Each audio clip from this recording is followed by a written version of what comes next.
karena Pak Dedi sudah mulai cuma dengan sidik jari sudah tahu semuanya. Yang kita perlu waktu berapa jam untuk perlu menulis, Pak Dedi cuma klik cepet. Nah ini benar-benar jadi tantangan Pak Dedi untuk dunia psikologi.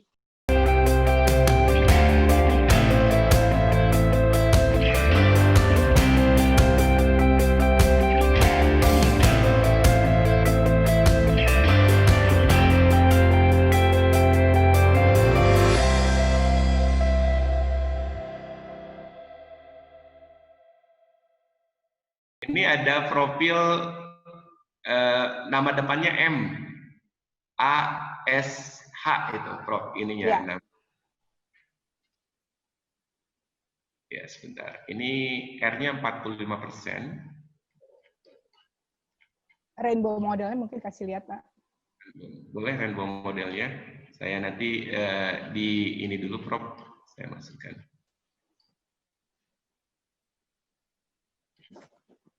Tinggal 15 menit ya Pak Dedi untuk presentasi karena ada pertanyaan cukup banyak ya teman-teman. Allah, ini putra siapa Prof? Nggak boleh kasih tahu kan kasus. Iya, oh iya Prof, betul. Iya, sebetulnya ini menarik.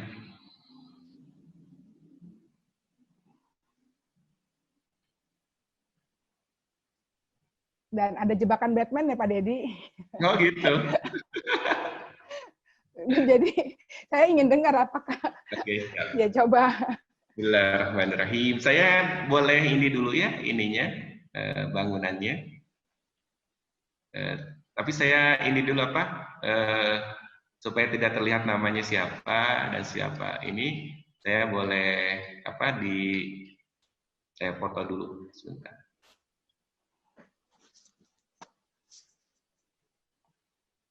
Untuk kasus akan nanti juga tampilkan juga ya, walaupun nggak disebutin namanya ya. Iya boleh. Oke.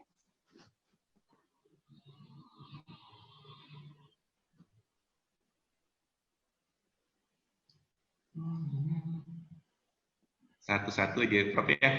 Iya, silakan. Oke, bismillah.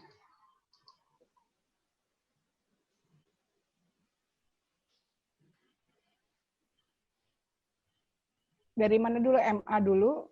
MA ya, ini MA. Ya, oke. Saya mau ini screenshot dulu barusan data MA. Sekarang saya screenshot data MA di sini juga.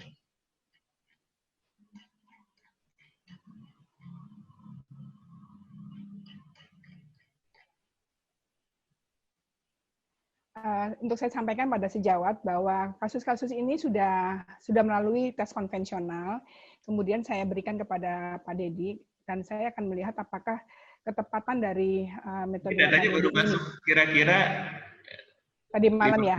Yang lalu kayaknya. Oh, baru 15 menit yang lalu baru diolah ya? Baru 15 menit yang lalu baru masuk kayaknya. Oh.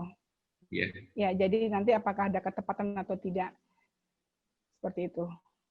Boleh. Dan untuk diketahui bahwa 3 kasus tersebut bukan kasus autistik. Apakah tadi terdeteksi dengan autism? Saya nggak tahu. Coba lihat. Bismillahirrahmanirrahim. Alhamdulillah.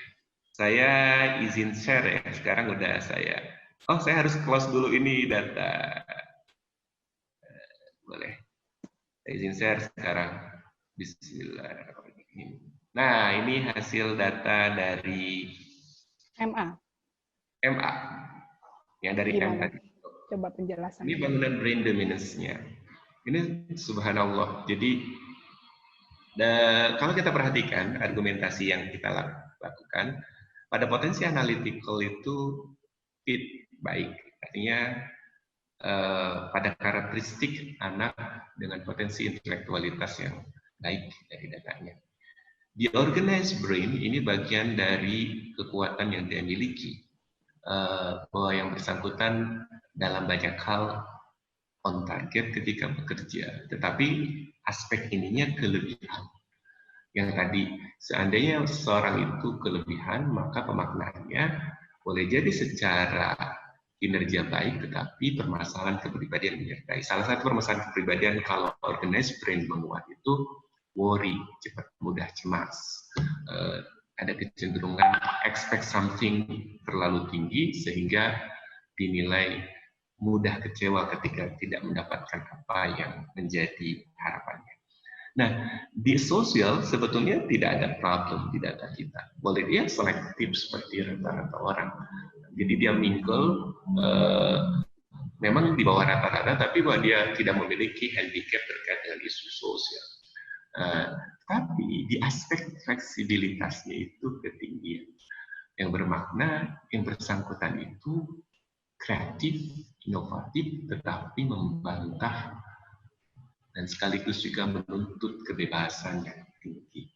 Jadi pada satu sisi kepribadiannya adalah seorang yang taat terhadap aturan, berpikir on target, berpikir tentang perencanaan, tetapi sisi lain kepribadiannya adalah seorang yang cenderung tidak ingin diatur, menuntut fleksibilitas.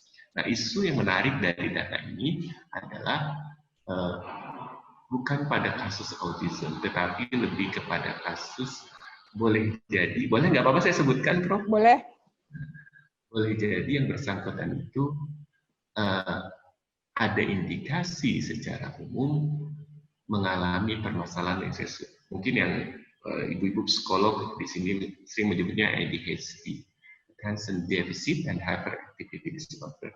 Tetapi yang menjadi catatan, dia ada kecenderungan agak sulit fokus bukan karena kurang memiliki kapasitas fokus yang baik, tetapi karena over fokus pada satu hal yang menjadi passion dia.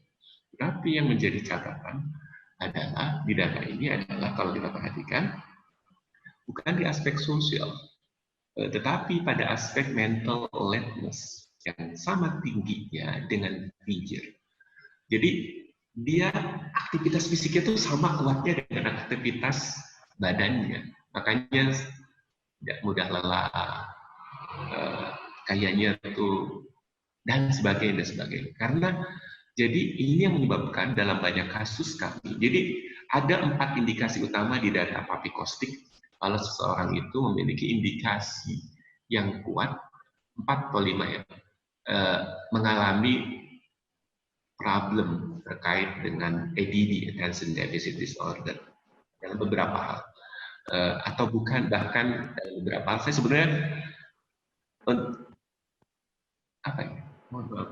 menghindari menggunakan kata ini. Ada kecenderungan dari datanya, tapi alhamdulillah secara umum ini tergantung exposure lingkungan. Ada potensi memang mengarah kepada daya dari datanya.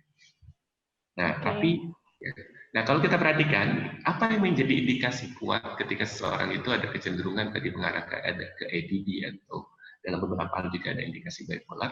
Kalau mental alertness-nya sama-sama di data kita itu sudah lebih dari 2 kali standard deviation dengan Piaget-nya.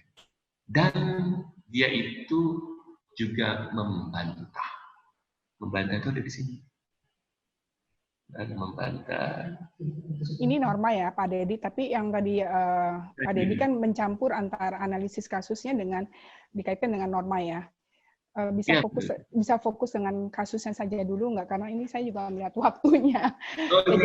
Jadi kasus pertama tadi betul, jadi itu tidak ada autism, tapi dia memang dia ADHD. Oke, kasus kedua Pak silakan. Gue siapa Bu ya? Yang kedua itu namanya siapa ya? Saya jadi lupa juga. Sebentar, dulu KA.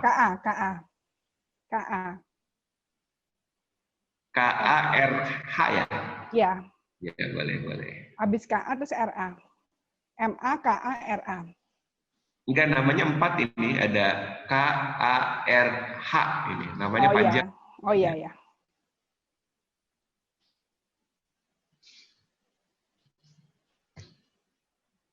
Ya. Waduh. Enggak, belum ada di share screen kan? Jadi saya bisa lebih nyantai sebentar. Apakah ini ADHD lagi atau apa? Coba sama nggak dugaannya sama saya? Kalau ini lebih kepada, sebentar saya belum lihat ke bawah. Oke. kayaknya udah. Saya punya contoh kasus di bawahnya ini mirip soalnya. Maksudnya RA juga sama? Oh beda. Beda ya. Kasus yang RA itu anak perempuan ya, anak perempuan. Mereka seumuran semuanya. Ya betul. Ya. Betul. Ya kalau ini kasusnya lebih clear. Clear what? Sebentar, Prof. Saya tulis di bawah. Ya sama sih. Sama dengan Elhur. Oh, itu jauh kayaknya. Oh. Bismillah. Saya mau ditampilkan dulu Prof ya, jadi saya harus. Ya, silakan.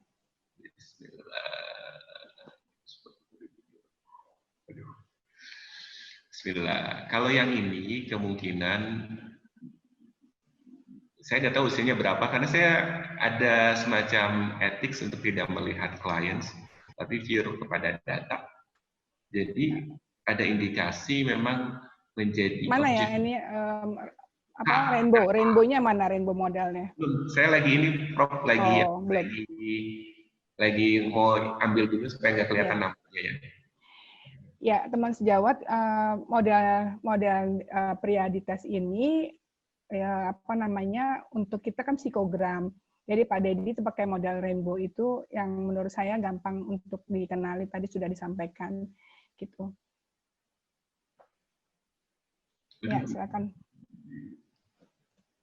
Sudah, satu, sebentar Prof. Ini saya ambil yang data personality-nya. Jadi yang menarik di kasus-kasus seperti data ini, ada kecenderungan memang di awal akan terlihat menjadi objek bully atau menjadi membuli. Ada kecenderungan seperti itu.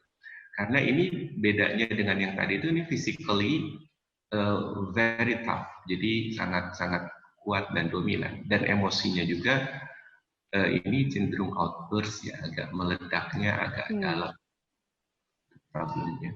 Nanti saya akan tunjukkan datanya dulu ya. Saya sederhana.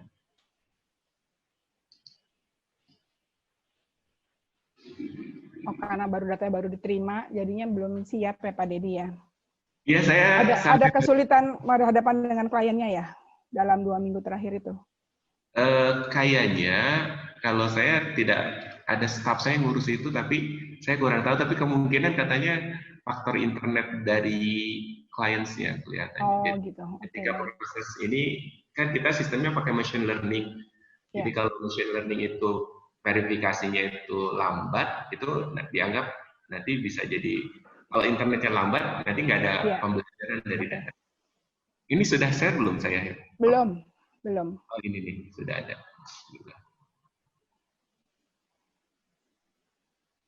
Nah, ini hasil data dari Ananda yang terakhir itu apa?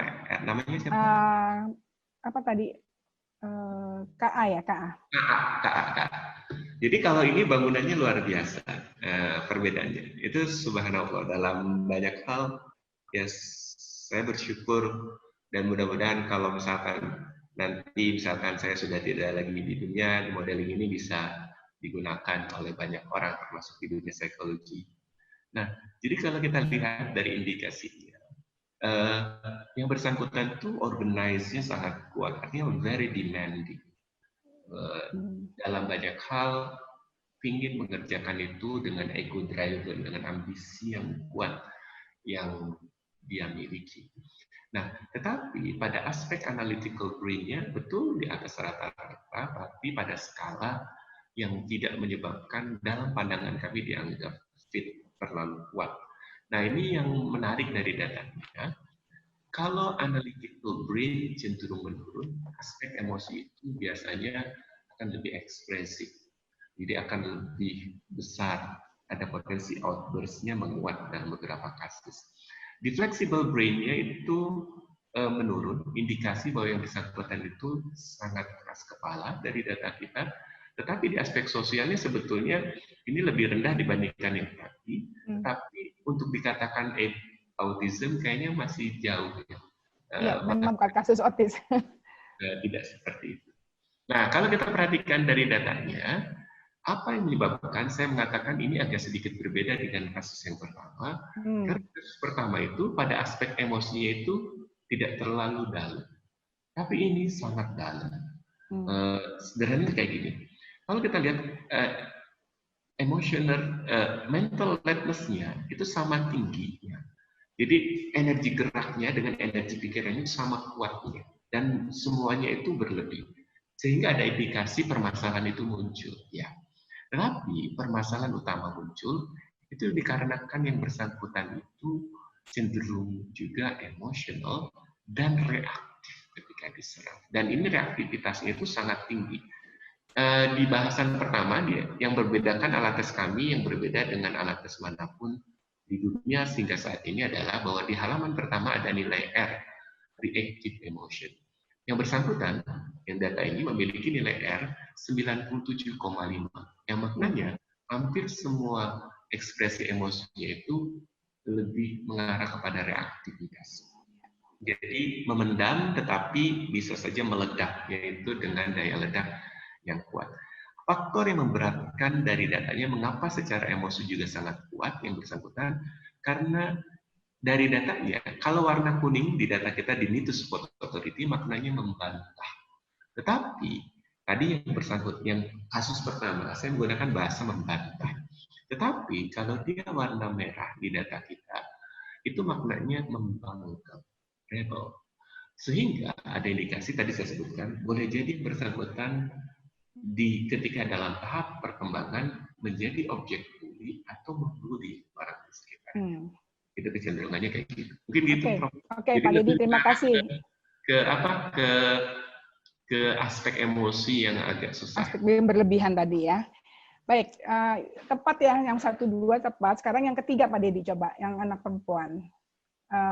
Tadi yang terakhir ya. Kalau yang terakhir ya? Kayaknya yang RK.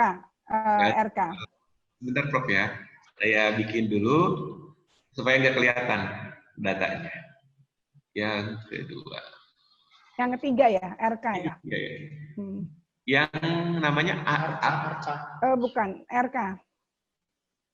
Yang ketiga itu AK kayaknya. Inisialnya. AK. Betul nggak, Prof? Oh ya, AK, benar. AK ya? Perempuan kan? Perempuan ya? Kita tidak bisa mengenali perempuan. Oh, nggak ditanya, oke. Iya. Karena itu tidak diperkenankan ketika kita approval di Google Play. Iya. Level of education tidak diperkenalkan juga, Prof.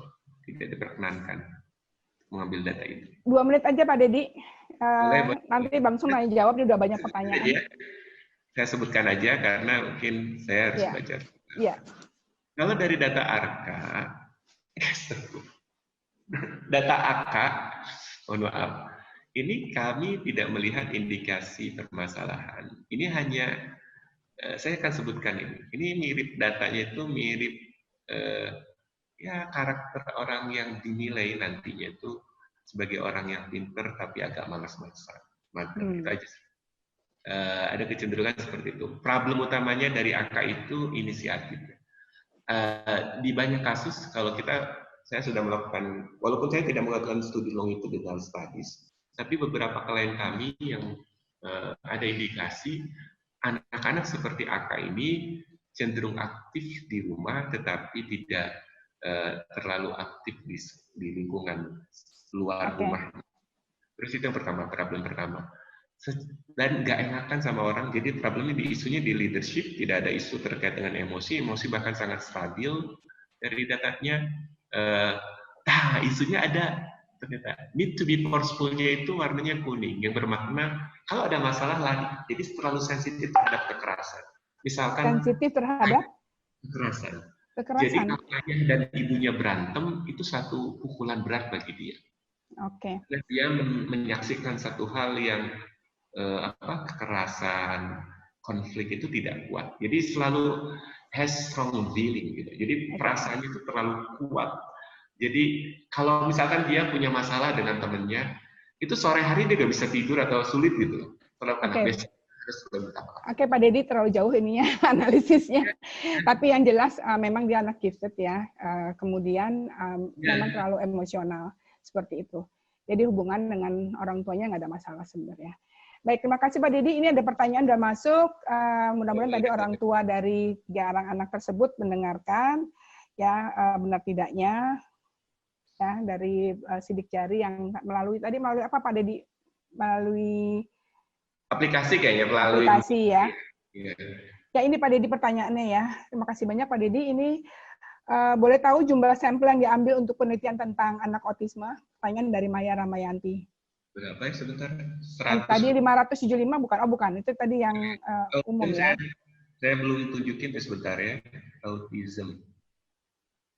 Tadi itu datanya, infografis autism. 96 sampel, Prof. 96 ya. Oke, Maya mungkin sudah kejawab. Kemudian dari Fani, kalau sidik jari kanan dan kiri beda atau gimana? Ya pasti beda ya. Sidik jari kanan dan kiri, ya bagaimana? Jadi gini, kita punya ethics. Kalau seandainya sidik jari seseorang itu ada 2 tidak terbaca, kita tidak mengirimkan hasil report. Kenapa? Karena berarti tingkat accuracy-nya pasti akan turun. Artinya kita memberi ruang klien itu untuk tumbuh dulu lah. Karena sidik jari kita itu kan kalau ada problem, 3 bulan kemudian akan tumbuh dengan patterning yang sama. Jadi misalkan ada yang pernah operasi kutil, lalu kemudian dia tumbuh kembali, setelah tumbuh kemudian dites dan berhasil. Jadi kalau ada 2, sekali lagi yang tidak jelas, kita kembalikan data tersebut. Ya. Baik, terima kasih. Berikutnya dari Lina Melinda. Izin bertanya Pak, untuk sampai pada kesimpulan kapasitas kognisi seseorang atau IQ, tadi kan Pak Dedi tulis ada IQ 141 tadi ya. Bagaimana sidik jari menjelaskan korelasinya? Jadi gini, saya percaya ketika awal penelitian itu bahwa kita itu sebetulnya hidup itu ada proses seleksi alam. Jadi siapa yang kuat itu yang bertahan. Jadi survival of the fittest. Nah, studi kami diawali studi untuk melihat kedekatan data kita dengan rata sampel. Jadi kalau kita perhatikan, kita ngambil studi di 3 universitas di Kota Bandung, negeri. Jadi pasti tahu kan, ada perguruan tinggi teknik, ada perguruan tinggi teknik, dan juga ada ekonominya di situ, dan ada perguruan tinggi kayak pendidikan. Perbedaan datanya cenderung terlihat berbeda. Misalkan karakteristik personality-nya berbeda. Kalau di aspek di perguruan teknik itu, di Kota Bandung, yang sangat terkenal itu, brain dominance-nya itu lebih dominan mengarah kepada kiri atas, jadi analytical, dan kiri bawah. Jadi hanya organize, sementara di aspek sosial dan aspek fleksibilitas kurang kuat. Tapi di perguruan tinggi yang ada ekonominya dan juga ada kecenderungan fakultas tekniknya, itu data kita kecenderungan dari datanya brain dominance-nya kiri atas, kiri bawah, dan kanan atas. Enggak, sebenarnya belum jawab pertanyaan Pak Dedi, karena yang ditanyakan oleh yang Saudara Lina ini adalah lebih kepada gimana kok bisa keluar angka skornya IQ tadi gitu. Tadi kan disebutkan IQ 141 gitu. Ya, jadi kalau misalkan, jadi kalau di data pembanding, jadi ketika saya buat sistem itu, saya memperhatikan jadi aspek-aspek tertentu, misalkan kalau di teori Spearman kan ada istilah, ada fluid dengan crystal intelligence itu kan. Nah, jadi salah satu aspek yang diperhatikan itu adalah aspek kemampuan pemecahan masalah kompleks, jadi analytics dan organize, perceptual organization. Terus ada aspek seseorang apakah dia kemampuan verbal comprehension-nya juga kuat di aspek di data kita nanti bisa dilihat kalau Ibu bisa lihat. Nah, jadi aspek-aspek itu diperhatikan dengan sangat baik. Lalu kemudian gimana caranya bisa sampai kesimpulan skornya? Ya, dan kalau dibandingkan dengan data yang hasil Wechsler yang ada juga tidak terlalu jauh, itu dikarenakan sebetulnya saya memulainya sekali lagi dengan jadi ketika saya merasa secara data itu sudah berbicara, sudah pooling, sudah sangat signifikan untuk bisa diambil kesimpulan, baru saya melakukan kodifikasi, numbering gitu. Numbering itu sebetulnya hanya sebab akibat dari data-data di belakang kita. Nah, jadi memang seakan-akan nilainya kok sama kayak nilai Wechsler gitu. Karena sebetulnya di data kita juga melakukan ekstrapolasi, ya, ada standar normal. Makanya jadi IQ-nya Pak Dedi itu bukan IQ-nya Wechsler ya, tapi IQ di dalam instrumennya Pak Dedi gitu ya. betul. Oke, mudah-mudahan bisa kejawab ya, Saudara Lina. Terus kemudian dari Bayu Retno, apa kelebihan Pak Dedi ini ya, sidik jari Pak Dedi dibandingkan alat tes yang sudah sahih? Kelebihan utamanya Kelebihan fingerprint ya dibandingkan alat tes yang sudah sahih. sifatnya unik dan persisten dan bisa dilihat dan tumbuh ketika sampai pada saat usia 3 bulan. Jadi data kita bisa digunakan oleh dari bayi sampai orang dewasa, all age assessment. Pertanyaannya, kalau bayi kita diambil, nanti hasil ketika dewasa sama nggak? Jawaban saya cenderung relatif sama. Walaupun kita ada pergerakan data, karena secara statistik kita cenderung lebih sudah stabil, kayaknya tidak akan terlalu banyak perubahan dari datanya. Ya. Nah, artinya pembeda utamanya itu. Pembeda kedua sebetulnya, kami cenderung memiliki hasil data yang relatif lebih baik dibandingkan beberapa instrumen tes yang digunakan yang ada di umum di pasaran misalkan. Tadi saya sebutkan bahwa siapa di tempat ini memiliki data papikostik, dan saya punya keyakinan tidak terlalu banyak yang memiliki acuan data yang tepat. Kalaupun ada, reliabilitasnya tidak akan terlalu tinggi. Nah, sementara alat tes itu digunakan umum di masyarakat. Jadi pembeda utamanya seperti itu. Yang ketiga, modeling kita itu sudah sangat berbeda. Sekarang tes Priadi itu ada istilah rainbow model assessment. Jadi mudah dibaca oleh siapapun. Nah, jadi bahkan sekarang hanya dengan 3-4 menit sudah bisa memberikan simpulan hasil akhirnya kemungkinan seperti apa. Dulu saya melatih Pak Anas dan Bu Sheila yang ada di sini, staf saya hampir sekitar 5 bulan untuk bisa membaca datanya. Nah sekarang bahkan orang umum sekalipun relatif lebih mudah untuk membacanya dengan panduan warna yang lebih mudah. Menarik ya rainbow model, karena saya mengingat dari teori karir dari Super. Ya, Super kan teorinya teori rainbow ya. Jadi cuman yang menarik dari Pak Dedi adalah memberikan warna-warna yang menginterpretasikan dengan tadi yang mulai dari average sampai sampai limit gitu ya. Itu yang menarik. Ini Pak Dedi mungkin bisa dijelaskan. Tadi kan Pak Dedi hanya menyebutkan tentang papikostik ya. Padahal di luar papikostik Pak Dedi menggunakan alat tes psikologi yang konvensional. Ya, jadi silakan disebutkan Pak Dedi supaya bisa terjawab dari pertanyaan dari Lina lagi untuk menjelaskan traits psikologis ya dari yang rainbow model tadi itu menggunakan apa saja. Saya rasa bukan papikostik saja tadi. Silakan Pak. Oh iya, tadi sebetulnya ketika awal mula saya research itu prinsip saya itu kan karena saya dari fisika, saya belajar tentang statistical physics. Penyelesaian masalah di fisika itu kan berdasarkan partisi, bukan kebalikan dari seperti yang dilakukan oleh keilmuan yang lain. Nah, jadi masalah itu harus dipecahkan satu persatu. Awal mula alat tes Priadi itu ketika saya mengembangkan itu sebetulnya sudah banyak ya. Kita punya alat tes namanya sudah adaptasi beberapa alat tes yang tapi kemudian berdasarkan standar kami secara statistik tidak masuk, kemudian saya coret. Misalkan banyak alat tes yang populer yang sudah kita implementasikan di data Priadi, tapi karena statistik tidak terlalu baik, berdasarkan data kami dan data juga di data di umumnya juga, kita tidak masukkan. Misalkan kita punya 2 alat tes yang kemudian kita coret karena standar datanya menurut kita tidak terlalu reliable. Emotional intelligence kita coret. Yang pertama. Yang kedua, multiple intelligence kita coret. Ada juga, kita juga punya alat tes MBTI. MBTI juga kita miliki, adaptasi, sudah diadaptasi dan sudah dites juga. Tapi sekali lagi, pada standar data yang ada, tidak terlalu memenuhi kriteria yang ada, sehingga kita coret juga.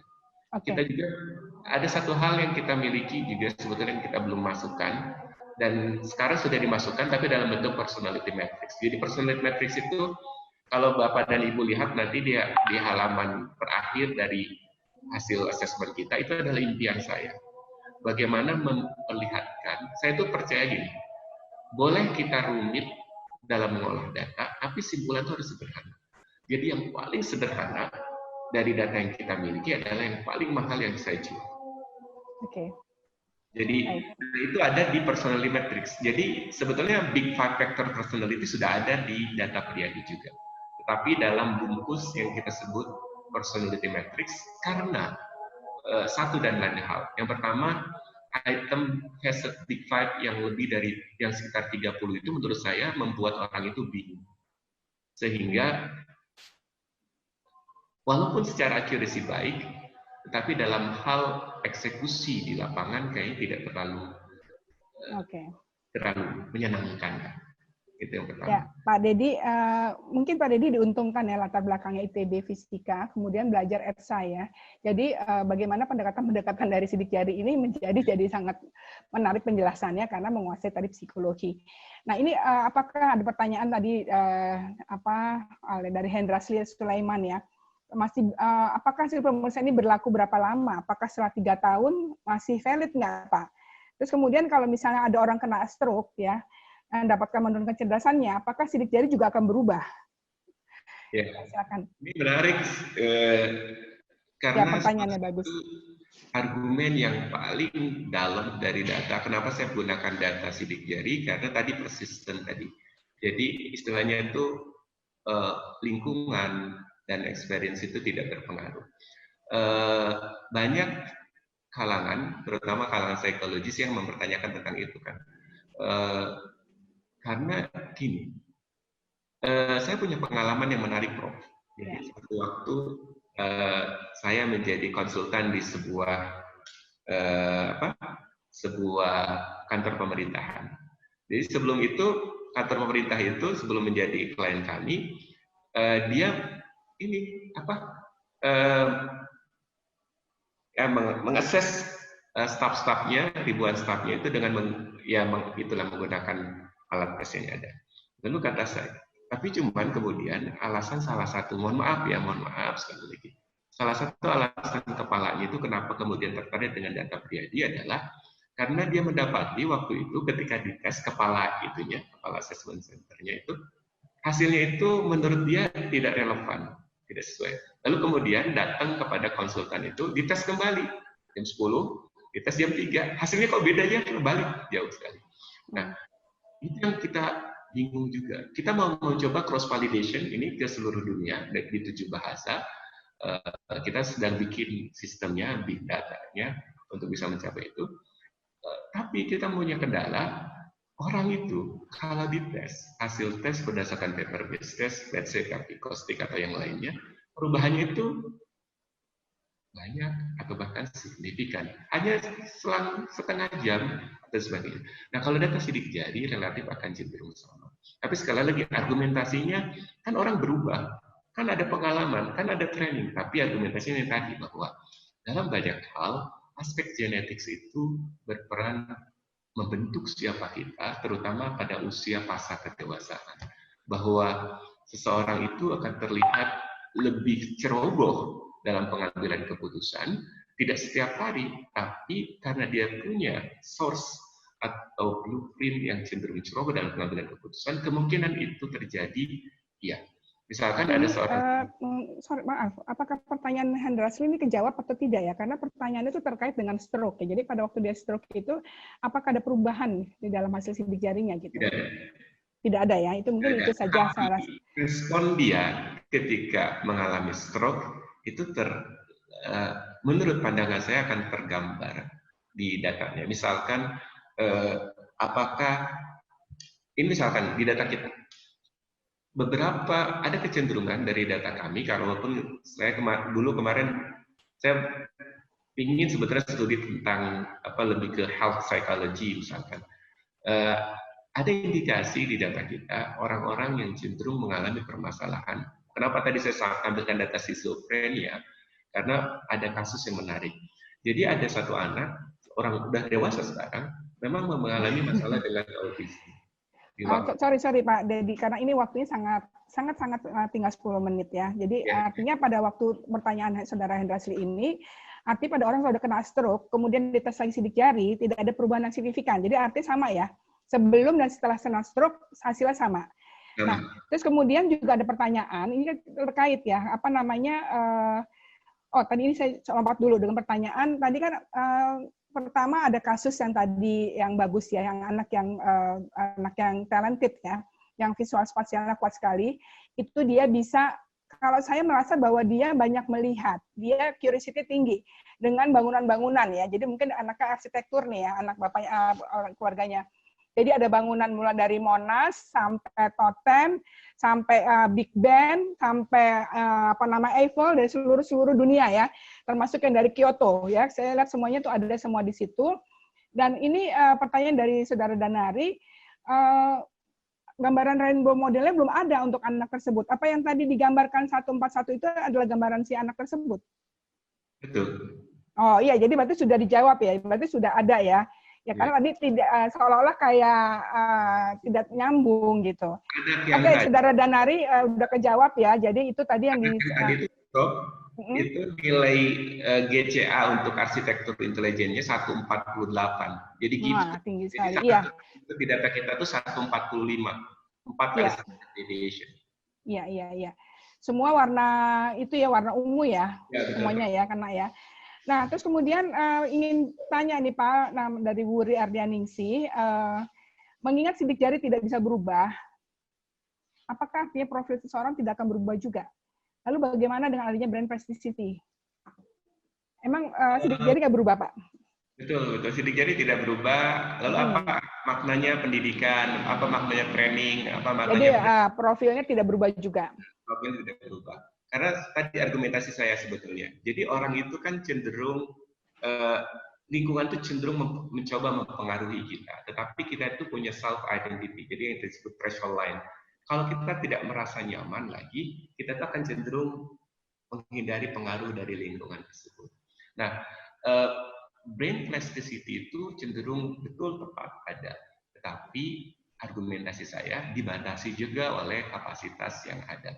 Artinya, kenapa ada anak gifted?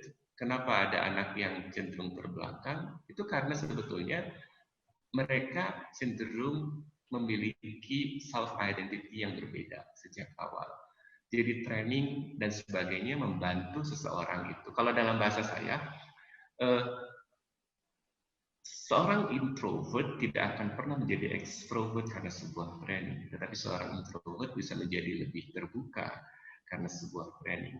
Artinya ada perubahan, tetapi tidak ada loncatan kepribadian. Ya, potensinya tetap sama ya Pak ya. Jadi kalau ada perubahan, Betty ya Pak ya. Ini ada 2 pertanyaan sebenarnya rekan saya ini tertarik nih. Bagaimana, apakah orang lain bisa melakukan interpretasi dan analisa yang relatif sama? Jadi kamu belajar di mana nih Pak Dedi? Pertanyaan dari Saudara Stanley dan Saudara Budiman Sanusi. Bisa belajar nggak?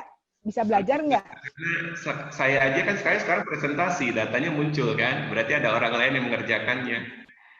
Ya, makanya maksudnya apakah bisa dipakai juga untuk umum yang nanti Pak Dedi sampaikan sekarang ini, ataukah kita hanya menjadi konsumennya Pak Dedi aja gitu? Suatu waktu saya berharap bisa, tapi mungkin pada fase tertentu nanti insya Allah. Karena saya punya impian yang cukup besar bahwa dulu saya ketika pulang dari Amerika di pesawat saya ingat saya punya mimpi suatu waktu saya mungkin bisa kembali ke sana, tapi tidak dalam posisi yang dalam posisi yang berbeda. Jadi dalam posisi bahwa apa yang kita kembangkan itu kami percaya suatu waktu akan secara umum bisa diterima di global. Beberapa perusahaan-perusahaan, misalkan Cognizant di Amerika sudah coba kontak kita, bahkan coba menawarkan funding yang cukup untuk bisa kita ekspansi keluar. Tapi menurut saya prosesnya itu masih dalam waktu yang butuh ya. Kita dalam proses cross validation ke banyak bahasa di dunia. dan itu menurut saya impian besar kita. Baru setelah itu saya bikin robot psychologist, jadi nanti hanya dengan QR code orang bisa klik, lalu kemudian interpretasi dari interpretasi saya secara langsung terkait dengan datanya, tetapi jadi saya hologram di mana-mana. Baru setelah itu mungkin kita berpikir banyak hal. Tapi sekali lagi, tes Priadi itu bisa dipelajari oleh banyak orang, reliable, dan tadi standardized, artinya asesor lain pun bisa melakukan. Tetapi metodologinya metodologi yang saya kembangkan. Iya, baik. Pak Dedi, terima kasih banyak penjelasannya. Ada komentar mungkin bisa dibaca di chat room sini, Pak. Dengan adanya statistika, komputasi, dan teknologi big data, apa yang selama ini kita percaya sebagai pseudoscience, misal frenologi lama, akan mendapatkan basis sainsnya dan dipercaya sama besarnya dengan tingkat kepercayaan terhadap alat tes yang selama ini kita anggap sudah sahih. Ya, jadi itu dari sisi yang pro ya, yang kontra ya saya tetap nggak percaya bahwa metode sidik jari ini untuk menganalisis kepribadian. Ya memang selalu ada kontroversi ya dalam ini. Silakan masing-masing sejawat nanti mana yang percaya atau tidak. Dan nanti silakan yang mau ingin untuk ngetes kali ya dengan sidik jari apakah sama apa enggak seperti saya dengan Pak suami diperiksa oleh Pak Dedi dan kita merasa kayaknya kok bisa pas gitu. Jadi ada yang menarik. Jadi satu waktu saya itu mengajar di mengajar seluruh eselon kepala dinas dan sekda di sebuah provinsi. Jadi mereka diterbangkan ke Bandung. Dan sekdanya itu dokter, jadi dokter di bidang sosiologi, sangat pintar. Jadi selama 2 hari mereka training, diinapkan di satu hotel, training bersama saya 18 jam. Ada satu hal yang menarik, dan itu menjadi saksi itu adalah kakak ipar saya, seorang jadi lulusan ITB dan juga lulusan psikologi dari Unpad. Nah, yang menarik adalah beliau mengatakan seperti ini, jadi saya selama berada di tempat ini, itu sedikit demi sedikit argumentasi yang saya yakini itu runtuh dengan adanya hasil data tes Priadi ini. Dia mengatakan, saya ini dokter di bidang sosiologi, dan saya punya teori-teori yang ada yang mempercayai bahwa lingkungan itu berperan besar membentuk karakter seseorang. Justru ketika kami datang ke sini selama 18 jam bersama saya, di situ argumentasi-argumentasi yang dia pelajari berlama dari S1 sampai S3, itu kok kayaknya satu persatu terkikis. Ya, ada nah, saya nggak tahu. Jadi kalau tadi boleh jadi sekarang tes Priadi itu masih di dalam taraf disebut sebagai pseudoscience. Tapi saya punya keyakinan suatu waktu akan sedikit ada perbedaan karena dunia ke depan adalah dunia berbasis data, dan ketika data itu membesar menjadi sebuah data itu dalam pandangan saya itu berbicara. Jadi ada satu komunikasi yang luar biasa, ada komunikasi antar data. Kalau bakteri itu berbicara, data juga ada pembicaraan. Iya, betul. Baik Pak Dedi, ini menarik sekali ya, tapi saya tetap untuk meyakinkan para psikolog, teman-teman saya ini perlu waktu yang lama ya. Karena berarti Pak Dedi saya juga harus mengundang ahli psikometri ya. Ahli apa untuk melihat data-data yang Pak Dedi korelasikan dengan sidik jari. Nah, ini pekerjaan yang tidak mudah dan perlu sampel yang banyak banget ya. Dan tadi kan cuma hasilnya saja yang disebutkan Cronbach apa segala kayak gitu ya. Jadi ini mungkin step 1 ini dengan perkenalan dengan teman-teman yang ada 50 orang tadi mungkin bisa menambah referensi wawasan kita terhadap sidik jari yang selama ini tadi sekali lagi adalah kontroversial ya. Dan ini menjadi satu tantangan bagi dunia psikologi karena Pak Dedi sudah mulai cuma dengan sidik jari sudah tahu semuanya. Yang kita perlu waktu berapa jam untuk perlu menulis, Pak Dedi cuma klik cepat. Nah ini benar-benar jadi tantangan Pak Dedi untuk dunia psikologi. Baik, terima kasih banyak. Nggak ada yang mau bertanya lagi ya, Lia. Udah semuanya kejawab.